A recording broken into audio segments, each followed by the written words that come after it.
Ndinoda kana ndine muzukuru wangu akaninyorera tsamba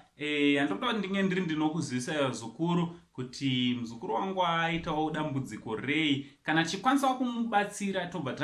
tabatsirana naye hama yedu anditi sekutaura kwandinoita kuti panapa ndo pamusha pedu tina the only Zimbabwean uncle sekuru Saint. Aiwa, nyaya dzemudzimba, nyaya dzinotishungurudza,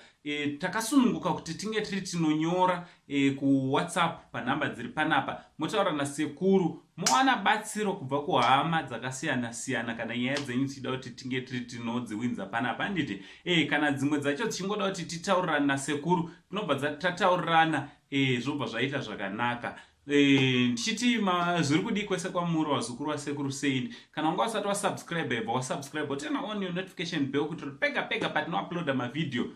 unobva wanotifaiwa handiti channel inoyi wazukuru ndeyoti inge iri inotibatsira inoti entertaina zvakare handiti so inzwai pane muzukuru wangu ari kutaura kuti ane dambudziko rekuti pega pega panoda kusangana nemudzimai wake ano nhengo yake sikarudzi yake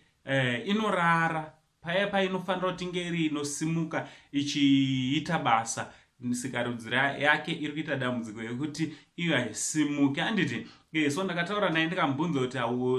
wane nguva yakareba sei wapinda mumba, akati ane makore 3 years handiti ende anoti iye pa 3 years idzodzi haana umwe munhukadzi waakaziva kunze kwemudzimai wake chete, ende dambudziko iri rakazotanga patowa pamberi vari mumba mavo handiti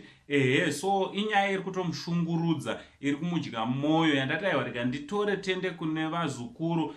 pamwe tinogona kuwana vamwe vanogona kubatsirana naye padambudziko iri, tinogona kusangana nevamwe vanoti aiwa izvi tinozvigona wobatsirana naye kuitira kuti imba yake inge iri nemufaro paanosangana nemudzimai wake zvinge zviri zvinoendeka handiti. So ngatinyorerane kumacomments kune vanoda kutibatsira zvakare munongoshandisa nhamba dzedu, also munogona kuenda pafacebook page pedu munondotinyorera message yakanzi Saint TV